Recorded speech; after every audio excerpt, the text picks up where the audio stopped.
গল্পের শুরুতেই আমরা দেখি জ্যাক নামে একজন পুলিশ অফিসার মোটরসাইকেলে করে একটি নির্জন বাড়ির দিকে যাচ্ছে। সেখানে একজন সিরিয়াল কিলারকে আগেই ধরে রাখা হয়েছে। লোকটিকে দেখে মনে হয় সে ভীষণ অসুস্থ। জ্যাক বাড়ির ভিতরে ঢুকতেই চারদিকে অনেকগুলো মৃতদেহ দেখতে পায়। মৃতদেহগুলো দড়ি দিয়ে বেঁধে রাখা ছিল। চারপাশ ভালো করে দেখে জ্যাক বুঝতে পারে এই মানুষগুলোর খুন এখানে হয়নি, অন্য কোথাও হত্যা করার পর লাশগুলো এখানে এনে রাখা হয়েছে। এরপর জ্যাক তার টিমকে নিয়ে সেই আসল জায়গায় পৌঁছে যায়। পুরো ঘর দেখে মনে হচ্ছিল যেন এখানে কোনো ভয়ঙ্কর কালো জাদুর আচার করা হয়েছে।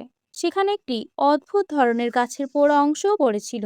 গাছটি পড়ে যাওয়ার পর যে বীজগুলো পড়েছিল সেগুলো দেখতে একেবারে মানুষের নখের মতো লাগছিল।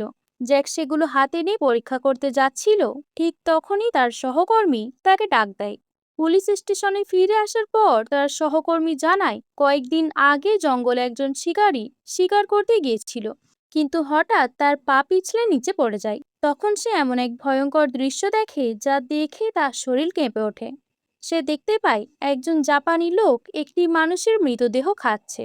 ভয়ে শিকারী লুকিয়ে পড়ে, কিন্তু সেই রহস্যময় লোকটি তাকে দেখে ফেলে এবং ধীরে ধীরে তার দিকে এগিয়ে আসে। লোকটির চোখ ছিল একেবারেই অস্বাভাবিক, মানুষের চোখের মতো নয়, বরং যেন কোনো শয়তান বা অন্য জগতের প্রাণীর চোখ। শিকারীর কথা শুনে জ্যাক প্রথমে একদমই বিশ্বাস করতে পারে না। পরের দিন জ্যাক আরেকটি ঘটনাস্থলে যায়, সেখানে একটি পুরো পরিবারকে নির্মমভাবে হত্যা করে তাদের বাড়িতে আগুন লাগিয়ে দেওয়া হয়েছে। জ্যাক বাড়ির বাইরে দাঁড়িয়ে তদন্ত করছিল। ঠিক তখনই একটি মেয়ে তার কাছে এসে বলে সে এই পরিবারকে চিনত। পরিবারের লোকেরা তাকে আগেই সতর্ক করেছিল যে ওই জাপানি লোকটি মানুষ নয়, সে আসলে এক শয়তান, আর এই পরিবারের সবাইকে সেই হত্যা করেছে। এরপর মেয়েটি জ্যাককে বাড়ির ভিতরে নিয়ে যায় এবং জিজ্ঞেস করে, তুমি কি ওই জাপানি লোকটাকে কখনো দেখেছো? জ্যাক উত্তর দেয়, হ্যাঁ, দু একবার দেখেছি। মেয়েটি তখন গম্ভীর হয়ে বলে, তাহলে নিজের আর নিজের পরিবারের খুব খেয়াল রেখো, কারণ তার পরের শিকার হয়তো তুমি, আর তোমার পরিবারও হতে পারে।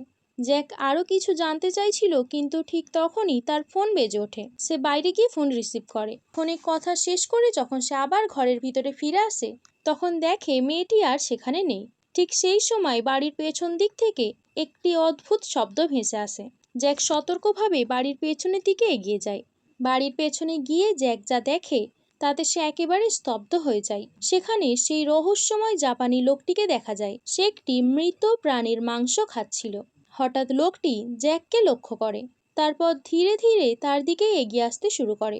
মনে হচ্ছিল এবার সে জ্যাককেই আক্রমণ করবে। ঠিক সেই মুহূর্তেই জ্যাকের ঘুম ভেঙে যায়। আসলে এতক্ষণ সে একটি দুঃস্বপ্ন দেখছিল। ঘুম থেকে ওঠার পর সে দেখে তার ছোট মেয়ের শরীর হঠাৎ খারাপ হয়ে গেছে। তবে জ্যাক বিষয়টিকে খুব একটা গুরুত্ব দেয় না। সে প্রতিদিনের মতো পুলিশ স্টেশনে চলে যায়। এদিকে জ্যাকের মাথায় এখন একটাই চিন্তা, যেভাবেই হোক সেই রহস্যময় জাপানি লোকটিকে খুঁজে বের করতে হবে। তাই পুলিশ সেই শিকারীকে নিয়ে আসে, যে প্রথমে জঙ্গলে লোকটিকে মানুষের মৃতদেহ খেতে দেখেছিল। শিকারী সবাইকে সেই জায়গার দিকে নিয়ে যেতে শুরু করে, কিন্তু ঘটনাস্থলের কাছাকাছি পৌঁছাতেই হঠাৎ আকাশ থেকে প্রচণ্ড বজ্রপাত হয়, আর সেই বজ্রপাত সরাসরি শিকারীর গায়ে পড়ে।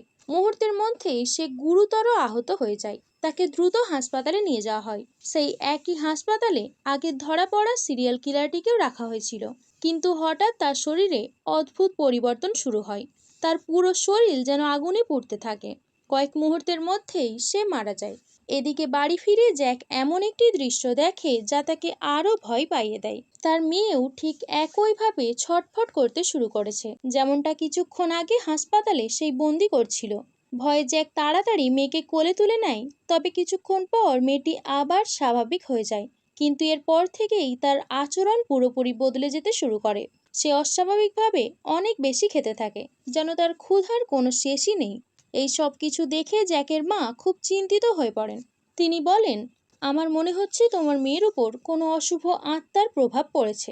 আমাদের একজন তান্ত্রিকের কাছে যাওয়া উচিত। কিন্তু জ্যাক এসব অতিপ্রাকৃত ব্যাপারে একদমই বিশ্বাস করতো না। এরপর জ্যাক আবার তদন্তে নেমে পড়ে। এই সময় তার পরিচয় হয় কোরিয়ান বংশোদ্ভূত একজন পুরোহিতের সঙ্গে। তিনি জাপানি ভাষাও জানতেন। তাই তাকে সঙ্গে নিয়েই জ্যাক জঙ্গলের মাঝখানে থাকা সেই রহস্যময় জাপানি লোকটির বাড়িতে যায়। বাড়ির ভেতরে ঢুকে তারা প্রথমেই একটি ঘরে অনেকগুলো ছবি দেখতে পায়। ভয়ঙ্কর বিষয় হলো ছবিগুলো গ্রামের সেই সব মানুষের যারা ইতিমধ্যেই মারা গেছে। এরপর তারা আরেকটি ঘরে ঢোকে। সেখানে চারদিকে ছড়িয়ে ছিল কালো জাদুর নানা ধরনের জিনিসপত্র। তারা বিষয়টা বোঝার চেষ্টা করছে, ঠিক তখনই সেই রহস্যময় জাপানি লোকটি হঠাৎ বাড়িতে ফিরে আসে। তার সঙ্গে ছিল একটি ভয়ঙ্কর কুকুরও। লোকটিকে সামনে দেখেই জ্যাক আর পুরোহিত দুজনেই সতর্ক হয়ে যায়। কোনো মতে সেখান থেকে বেরিয়ে জ্যাক আর সেই পুরোহিত নিরাপদে বাড়ি ফিরে আসে। ফেরার পথে জ্যাকের এক সহকর্মী তাকে বলে, আমার মনে হচ্ছে ওই রহস্যময় জাপানি লোকটার পরের লক্ষ্য তোমার পরিবার। এখন থেকে নিজের আর পরিবারের সবার দিকে ভালোভাবে নজর রেখো। জ্যাক অবাক হয়ে জিজ্ঞেস করে, তুমি এমনটা কেন বলছো? তখন তার সহকর্মী একটি ছোট জুতো বের করে দেখায়। সেটা ছিল জ্যাকের মেয়ের জুতো। সে জানায় জুতোটি সে জঙ্গলের ভেতর থেকে পেয়েছে। এই কথা শুনে জ্যাকের মনে ভয় আরও বেড়ে যায়। বাড়ি ফিরে সে মেয়ের কাছে সেই জাপানি লোকটির কথা জানতে চায়, কিন্তু লোকটির নাম শুনতেই মেয়েটি হঠাৎ প্রচণ্ড রেগে যায়। তার আচরণ সম্পূর্ণ বদলে যায়। অনেক কষ্টে জ্যাক তাকে শান্ত করে। সেদিন রাতে মেয়ে ঘুমিয়ে পড়ার পর জ্যাক তার শরীরে কিছু অদ্ভুত দাগ দেখতে পায়। দাগগুলো ঠিক সেই একই রকম যেমনটা সে হাসপাতালে মারা যাওয়া বন্দির শরীরে দেখেছিল। এবার জ্যাক আর নিজেকে সামলাতে পারে না। রাগে ফুঁসতে ফুঁসতে সে আবার সেই জাপানি লোকটির বাড়িতে চলে যায়। কিন্তু এবার বাড়ির ভেতরের দৃশ্য একেবারেই আলাদা। আগের সেই ছবিগুলোর একটাও আর সেখানে নেই। রাগের মাথায় জ্যাক ঘরের সব জিনিসপত্র ভাঙচুর শুরু করে। ঠিক তখনই বাড়ির পাহারায় থাকা বিশাল কুকুরটি তার উপর ঝাঁপিয়ে পড়ে। আত্মরক্ষার জন্য জ্যাক কুকুরটিকে মেরে ফেলে।